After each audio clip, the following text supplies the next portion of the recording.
بسم اللہ الرحمن الرحیم۔ السلام علیکم دوستو، دنیا بھر کی خبروں میں آج آپ سنیں گے، لیکن اس سے پہلے اگر ہو سکے تو سبسکرائب اور لائک ضرور کر لیں، شکریہ۔ بھارتی منی لانڈرنگ کا پیسہ کہاں گیا اور کس نے استعمال کیا، کوئی معلومات نہیں۔ کورونا پابندیوں کے خلاف لندن کے شہری سڑکوں پر آ گئے۔ سیالکوٹ میں بچے کے اغوا کا ڈراپ سین، والدہ سمیت اہل خانہ نکلے۔ آپ کا حق دلانے کے لیے آیت الکرسی۔ پاکستان آنے والی ایک اور غیر ملکی خاتون یوٹیوبر نے اسلام قبول کر لیا۔ افغانستان میں خواتین کا پہلا فٹنس کلب قائم۔ حکومت پاکستان ہمارا معاملہ عالمی عدالت میں اٹھائے۔ ہندو کمیونٹی۔ کوڑیوں کے بھاؤ خریدی ہوئی چیزیں خزانہ ثابت ہوئیں۔ نومولود بچہ 4 دن کے لیے فریز۔ پانی سے دور ہونے والی بیماریاں۔ تو آئیے چلتے ہیں اب خبروں کی تفصیل کی جانب۔ بھارتی آرمی کے ریٹائرڈ میجر گورا آریہ پاکستان میں سرگرمیوں کے لیے پیسے مہیا کرنے کی بات کرتے رہے ہیں، جبکہ بھارت پاکستان کو FATF کی بلیک لسٹ میں دھکیلنے کا بھی خواہش مند ہے۔ امریکی انفورسمنٹ رپورٹ کے مطابق بھارت کے 44 بینکوں نے 3,201 غیر قانونی ٹرانزیکشن کے ذریعے 1 ارب 3 کروڑ ڈالرز کی منی لانڈرنگ کی ہے۔ امریکی فائنینشیل انفورسمنٹ رپورٹ کے مطابق انڈین پریمیئر لیگ میں بھی منی لانڈرنگ کی جا رہی ہے۔ امریکی فائنینشیل انفورسمنٹ کی رپورٹ کے مطابق بھارت کے 44 بینک منی لانڈرنگ میں ملوث ہے، جس کی تفصیل دوستوں میں اپنی کل والی ویڈیو میں بتا چکا ہوں۔ یہاں مختصر بتاتا چلوں کہ سونے اور ہیرے کو بھی منی لانڈرنگ کے لیے استعمال کیے جانے کا انکشاف ہوا ہے۔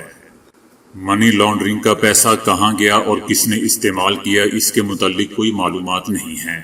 کورونا کے منی لانڈرنگ روکنے کے لیے سامنے آنے کے بعد عالمی اداروں کی جانب سے بھارت کو مشکلات کا احتجاج سے روکنے پر پولیس اور مظاہرین بھارتی حکومت کے پنجاب نیشنل بینک سے 300 غیر جھڑپوں میں 3 مظاہرین اور 4 پولیس اہلکار زخمی ہو چکے ہیں، جبکہ 10 مظاہرین کو گرفتار کیا گیا ہے۔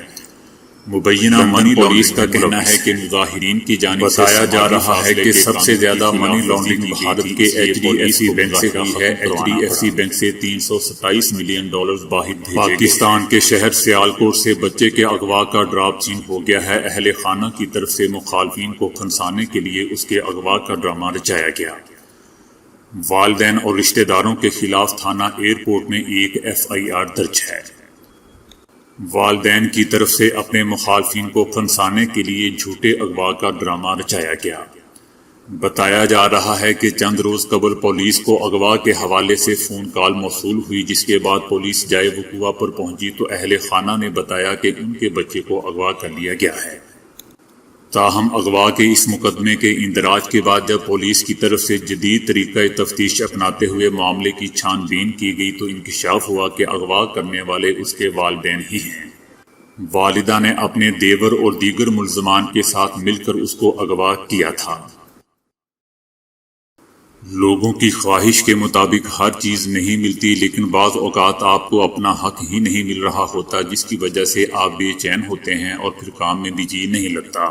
جو کوئی یہ چاہتا ہو کہ اس کے عہدہ میں ترقی ہو جائے یا ایسی صورتحال پیدا ہو گئی ہو کہ حقدار کو اس کا حق نہ مل رہا ہو، یعنی جس کی ترقی ہونے کا حق ہے اس کی ترقی نہ ہو رہی ہو اور کسی اور سفارشی شخص کی ترقی ہو رہی ہو جبکہ وہ اس سے جونیئر بھی ہو، تو ایسی صورت میں جو شخص حق پر ہے اس کو چاہیے کہ وہ رات کو نماز عشاء کی ادائیگی کے بعد 100 مرتبہ آیت الکرسی پڑھے، 100 مرتبہ استغفار پڑھے، اول و آخر 11 مرتبہ درود و پاک پڑھے، ناغہ نہ کرے، بلا ناغہ اس عمل کو جاری رکھے۔ بزرگ بتاتے ہیں کہ ایسا کرنے سے آپ کو اپنا حق مل کر ہی رہے گا۔ پاکستان کا سفر کرنے والی کینیڈین خاتون بائیکر روزی کے بعد برطانوی خاتون یوٹیوبر ایلی کوئن نے بھی اسلام قبول کر لیا۔ برطانوی خاتون یوٹیوبر نے اس حوالے سے سوشل میڈیا سائٹ یوٹیوب پر ایک ویڈیو شیئر کی ہے جس میں انہوں نے اپنے قبول اسلام کا ذکر کیا ہے اور یہ بھی کہا ہے کہ اس حوالے سے تفصیلی ویڈیو جلد جاری کروں گی۔ انہوں نے کہا کہ مجھے پچھلے 10 سال سے دنیا کا سفر کرنا پڑا۔ 2 سال پہلے میں نے لندن میں اپنی نوکری چھوڑ دی تھی اور اس کے بعد میں نے مکمل طور پر دنیا کا سفر کرنا شروع کر دیا۔ انہوں نے اپنی ویڈیو میں کہا کہ اب میں اسلام کے حوالے سے بات کرنا چاہوں گی۔ میں اگست کے آخری عشرے میں نے اسلام قبول کیا۔ اپنے قبول اسلام کا تفصیلی ذکر اپنی اگلی ویڈیو میں شیئر کروں گی۔ اس خاتون کا کہنا تھا کہ اسلام کی تعلیمات اور سیکھنے میں یوٹیوب نے میری بہت مدد کی۔ لاک ڈاؤن کے دوران میں نے اسلام کا تفصیلی مطالعہ کیا اور اس میں یوٹیوب نے میری بہت مدد کی۔ میں نے یوٹیوب پر لوگوں کے قبول اسلام کی بہت ساری سٹوریز دیکھیں اور ان میں سے بہت سی معلومات حاصل کی۔ ان کا کہنا تھا کہ گزشتہ برس کے آخر تک مجھے اسلام کے بارے میں کچھ علم نہیں تھا۔ میں نے بہت سارے اسلامی ممالک کا سفر کیا جس میں بوسنیا، انڈونیشیا قابل ذکر ہیں۔ میں نے وہاں اذان کی آواز سنی جس نے میرے دل پر بہت اثر کیا۔ خاتون کا مزید کہنا تھا کہ میں چونکہ برطانیہ میں پلی بڑی ہوں تو میں نے یہاں اسلام کے خلاف نفرت بھی دیکھی ہے۔ اس نے کہا کہ معروف فوڈ چائنا سب وے نے جب حلال گوشت استعمال کرنا شروع کیا تو میں نے سوچا کہ ہمیں حلال گوشت کی ہی کیوں ضرورت ہے۔ اس خاتون کا مزید کہنا تھا کہ اسلام کے خلاف میڈیا میں جو کچھ بھی بولا جاتا تھا میں اس پر یقین کر لیتی تھی۔ اس وقت میں بہت چھوٹی تھی۔ میں اپنے والد کے ساتھ چرچ بھی جاتی تھی لیکن میں نے کبھی عیسائیت کو فالو نہیں کیا۔ اس خاتون کا کہنا تھا کہ میں پچھلے سال اکتوبر 2019 میں پاکستان گئی تھی۔ پاکستان نے اس وقت مجھ پر اسلام کے حوالے سے کوئی خاص اثر نہیں چھوڑا، لیکن پاکستان کی خوبصورتی اور وہاں کے لوگوں کی مہمان نوازی سے میں بہت متاثر ہوئی۔ جب میں اسلام آباد میں فیصل مسجد گئی تو اس دن جمعے کا دن تھا۔ میں مسجد کے مرکزی حصے میں گئی اور وہاں لوگوں کو نماز پڑھتے ہوئے دیکھا جس کے بعد میں بہت جذباتی ہو گئی۔ اس خاتون کا کہنا تھا کہ اس سے پہلے میں نے اس قسم کی کوئی چیز نہیں دیکھی تھی۔ اس کے بعد میں سعودی عرب چلی گئی۔ میں سعودی عرب جانے سے پہلے بہت نروس تھی کیونکہ دوسرے اسلامی ممالک کی طرح سعودی عرب کے بارے میں بھی انٹرنیشنل میڈیا میں بہت سی منفی باتیں پھیلائی جا رہی تھیں۔ اس نے کہا کہ سعودی عرب میں نماز نے میری زندگی پر بہت گہرا اثر چھوڑا۔ نماز کے وقت تمام لوگ اپنے کاروبار بند کر کے نماز کے لیے مسجد چلے جاتے ہیں اور سفر کے دوران جب بھی نماز کا وقت ہو تو رک کر نماز پڑھتے ہیں۔ اسلامی ممالک کے سفر نے میری زندگی پر گہرے اثرات چھوڑے اور میں نے واپس لندن آ کر اسلام قبول کر لیا۔ افغانستان میں پہلی بار باحجاب خواتین کے لیے فٹنس کلب قائم کر دیا گیا ہے۔ فٹنس کلب میں مرد حضرات کا داخلہ ممنوع ہے، جبکہ ورزش کے لیے آنے والی زیادہ تر خواتین بھی باپردہ ہیں اور وہ حجاب اور برقع میں ہی کلب آنا اور ورزش کرنا پسند کرتی ہیں۔ فٹنس کلب کا قیام خواتین کے حقوق کے لیے کام کرنے والی سماجی رہنما 36 سالہ مریم درانی کی جانب سے قائم کیا گیا ہے۔ مریم درانی کا کہنا تھا کہ ان کے اس فیصلے پر مرد حضرات نے شدید غصے کا اظہار کیا ہے جبکہ خواتین ان کے فیصلے سے بہت خوش ہیں۔ مریم درانی نے مرد حضرات کی جانب سے فٹنس کلب پر غصے کا اظہار کرنے پر تشویش کا اظہار کرتے ہوئے کہا کہ زیادہ تر مرد حضرات کا خیال ہے کہ فٹنس کلب بھی مغرب کی سازش ہے۔ فٹنس کلب کا قیام ایک ایسے وقت میں دوستوں کیا گیا ہے جبکہ طالبان اور امریکی حکومت کے درمیان تاریخی مذاکرات قطر میں شروع ہو چکے ہیں۔ پاکستان ہندو کونسل کے سربراہ اور ممبر قومی اسمبلی رمیش کمار نے کہا ہے کہ حکومت پاکستان عدلیہ اور بار کے صدور سے درخواست ہے کہ وہ انڈیا میں 11 پاکستانی ہندو شہریوں کو مارنے کا معاملہ عالمی عدالت میں لے جانے میں مدد کریں۔ اسلام آباد میں پریس کانفرنس سے خطاب کرتے ہوئے ان کا کہنا تھا کہ وہ انڈیا میں 11 پاکستانی ہندو شہریوں کو مارنے کے معاملے کو عالمی عدالت میں اٹھانا چاہتے ہیں۔ ان کا کہنا تھا کہ وہ کبھی نہیں چاہیں گے کہ سڑکیں ان کی وجہ سے بند ہوں۔ ہم نہیں چاہیں گے کہ ہماری وجہ سے کسی کو تکلیف ہو۔ ہم حکومت پاکستان سے درخواست کرتے ہیں کہ حکومت خود عالمی عدالت میں یہ معاملہ اٹھائے۔ ہم انصاف اپنی حکومت کے ذریعے لینا چاہتے ہیں۔ اسلام آباد میں جمعرات سے جاری دھرنا ختم کرنے کا اعلان کرتے ہوئے ان کا کہنا تھا کہ ان پر انتظامیہ کا بہت زیادہ پریشر تھا کیونکہ 10 سے 12 ہزار لوگ اسلام آباد کی سڑکوں پر بیٹھے ہوئے تھے۔ دوستو، اس سال 9 اگست کو انڈیا کی ریاست راجستھان کے ضلع جودھ پور میں ایک سے ایک ہی خاندان کے 11 ایسے افراد کی باڈیز ملی تھیں جو 2015 میں پاکستان سے ہجرت کر کے انڈیا منتقل ہوئے تھے۔ اس وقت بھارتی میڈیا نے اپنی رپورٹوں میں کہا تھا کہ پاکستان سے نقل مکانی کر کے آنے والے اس خاندان کے افراد نے اپنی جانیں خود لی ہیں۔ جبکہ مظاہرین کی جانب سے کہا جا رہا ہے کہ انڈیا کے حکومتی اداروں نے 11 ہندوؤں کو جودھ پور میں مبینہ طور پر زہر دے کر مارا ہے۔ خدا جب مہربان ہوتا ہے تو انتہائی کم قیمت کی اشیاء کے روپ میں بھی لوگوں کو خزانہ عطا کر دیتا ہے۔ ایک بیوہ خاتون نے گھر منتقلی کے دوران پرانا کباڑ فروخت کرنے کا اعلان کیا۔ ان کی دعوت پر نیلام گھر کے ایک ماہر نے بھی گھر کا جائزہ لیا تو ان کی نظر باورچی خانے میں لگی ایک تصویر پر گئی تو معلوم ہوا کہ فنکار سیمابے نے اس سلسلے کی 11 پینٹنگ بنائی تھی اور ان میں سے یہ والی پینٹنگ روس سے فرانس پہنچی تھی۔ دوستو، اس پینٹنگ کی قیمت اب 40 لاکھ سے 66 لاکھ ڈالر کے درمیان لگائی گئی ہے۔ اسی طرح 1986 میں لندن کی خاتون ڈیبرا نے ایک سیل سے شیشے کی ایک انگوٹھی $13 میں خریدی تھی، جو ایک عرصے تک ان کے پاس رہی۔ بعد میں جب انہوں نے انگوٹھی کو غور سے دیکھا تو اس پر قیمتی شے کا گمان ہوا۔ ایک جوہری کو جب دکھایا گیا تو اس کی آنکھیں پھٹی کی پھٹی رہ گئیں، کیونکہ وہ ایک 26 کیرات کا ہیرا تھا۔ ڈیبرا نے اسے 6 لاکھ سے اوپر ڈالر میں نیلام کیا۔ اسی طرح امریکی قرارداد آزادی 1770 میں امریکی آزادی کے بعد اس کی قرارداد بڑے اہتمام سے ایک پوسٹر کی صورت میں صرف 500 کی تعداد میں چھاپی گئی تھی۔ 1990 تک اس کی صرف 23 کاپیاں ہی بچی تھیں۔ ایک شخص نے صرف $4 میں ایسی ہی ایک قرارداد خریدی جو فریم کی وجہ سے خریدی گئی تھی۔ بعد میں یہ انہیں 500 کاپیوں میں سے ایک نکلی جو پہلے چھاپی گئی تھی۔ نیلامی میں یہی $4 کی فریم شدہ تصویر $24,20,000 میں فروخت ہوئی۔ پہلی دفعہ کسی ٹریٹمنٹ میں ہوا کہ برطانیہ کے ڈاکٹروں نے ایک نومولود بچے کو زندگی دینے کے لیے اسے 4 دن تک فریز کیا، کیونکہ اس کے دل کی حالت خطرناک تھی۔ وہ SVT کی حالت میں پیدا ہوا تھا، جس میں دل خطرناک حد تک تیزی سے دھڑکتا ہے اور بچنے کے چانسز 5% ہوتے ہیں۔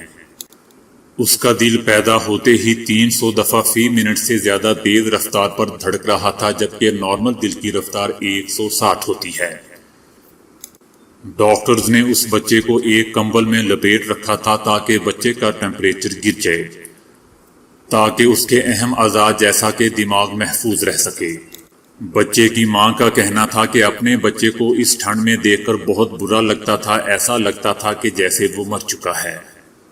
لیکن چوتھے دن بچے کی دل کی دھڑکن نارمل ہو گئی تو آہستہ آہستہ ٹیمپریچر بڑھا دیا گیا اور اب اسے گھر لے جانے کی اجازت بھی مل چکی ہے۔ خالق کائنات نے مخلوق کے بسیرے کے لیے آسمان کو چھت اور زمین کو بچھونا بنایا ہے۔ پروردگار نے لا تعداد اور بے شمار نعمتیں پیدا کر رکھی ہیں۔ پانی بھی ایک عظیم نعمت ہے۔ ہوا اور پانی اللہ کی بہت ہی قدیم نعمتیں ہیں۔ اللہ کے سوا جب کسی چیز کا کوئی وجود نہ تھا، پانی اس وقت بھی موجود تھا، جیسا کہ قرآن پاک کے پارہ نمبر 12 میں سورہ ہود میں اللہ تعالیٰ فرماتے ہیں کہ اللہ کا عرش پانی پر تھا۔ دوستو، انسانی جسم کا 2/3 حصہ پانی پہ مشتمل ہوتا ہے۔ ایک عام انسان کے جسم میں 35 سے 50 لیٹر تک پانی ہوتا ہے۔ صرف دماغ کو ہی لے لیجئے، اس کا 85% حصہ پانی پر مشتمل ہوتا ہے۔ انفیکشن سے لڑنے والے محافظ خلیے خون میں سفر کرتے ہیں۔ خون بذات خود 83% پانی ہے۔ جسم کے ہر خلیے میں موجود پانی سے جسم ہر ذی روح اور غیر ذی روح کے تمام نظام چلتے ہیں۔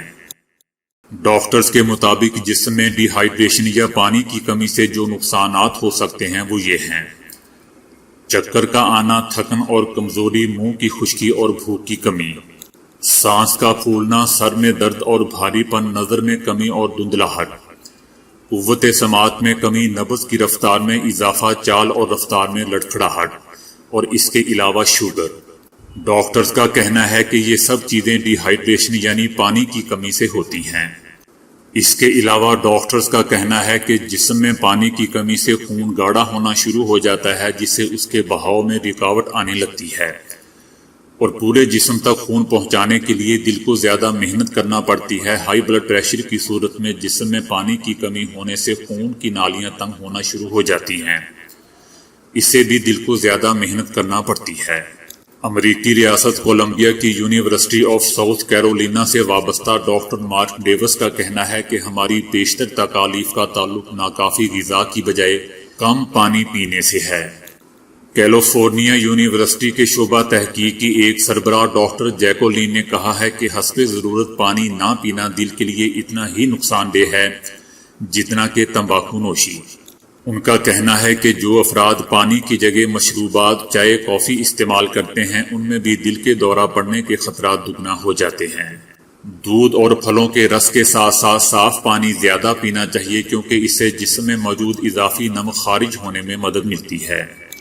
برطانیہ میں فوڈ اینڈ موڈ پروجیکٹ نے عمومی صحت اور ذہنی کیفیت پر خوراک کے اثرات کے حوالے سے تجربات کیے ہیں، جس سے ثابت ہوا کہ ایسے 80% لوگوں میں جنہوں نے پانی کے ذریعے اپنی ذہنی اور جذباتی صحت بہتر بنانے کی کوشش کی، تسلی بخش بہتری دیکھنے میں آئی۔ اسی طرح ایڈنبرگ برطانیہ کے ایک اسکول کے ٹیچرز نے دن بھر سارا وقت صاف پانی کی بوتلیں صاف رکھنے کی طالب علم کو اجازت دی تو اسکول کے نتائج انتہائی شاندار رہے۔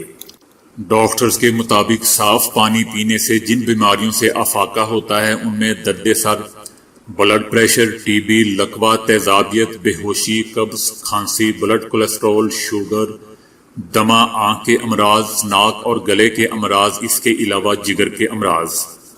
ڈاکٹر حضرات پانی پینے کا طریقہ کار یہ بتاتے ہیں کہ صبح بیدار ہوتے ہی نہار منہ پہلے 4 بڑے گلاس پانی بیک وقت پیا جائے، اس کے بعد ناشتے کے 2 گھنٹے بعد پانی پیا جائے، اس طرح دوپہر کا کھانا کھانے کے 2 گھنٹے بعد، پھر رات کے کھانے کے بعد 2 گلاس پانی پیا جائے۔ رات پانی پینے کے بعد اور سونے سے پہلے پھر کوئی چیز نہ کھائی جائے۔ اگر صبح 4 گلاس نہ پیے جا سکیں تو پہلے ایک گلاس کر کے پیا جائے۔ ماہرین کا کہنا ہے کہ آہستہ آہستہ روزانہ پانی کی مقدار بڑھا لی جائے، اس تجربے سے مریض اللہ تعالیٰ کی مہربانی سے شفا یاب ہو سکتا ہے۔ پانی پینے کے اسلامی طریقہ سے موجودہ سائنسی تحقیق نے بھی اتفاق کیا ہے۔ پانی بیٹھ کر پیا جائے تو جسم کی حاجت کے مطابق پانی جسم میں جاتا ہے، جبکہ کھڑے ہو کر پانی پینے سے جسم کی ضرورت سے زائد پانی جسم میں چلا جاتا ہے۔ تو دوستو آج کے لیے اتنا ہی۔ ویڈیو کو لائک اور شیئر کرنے کا بہت بہت شکریہ۔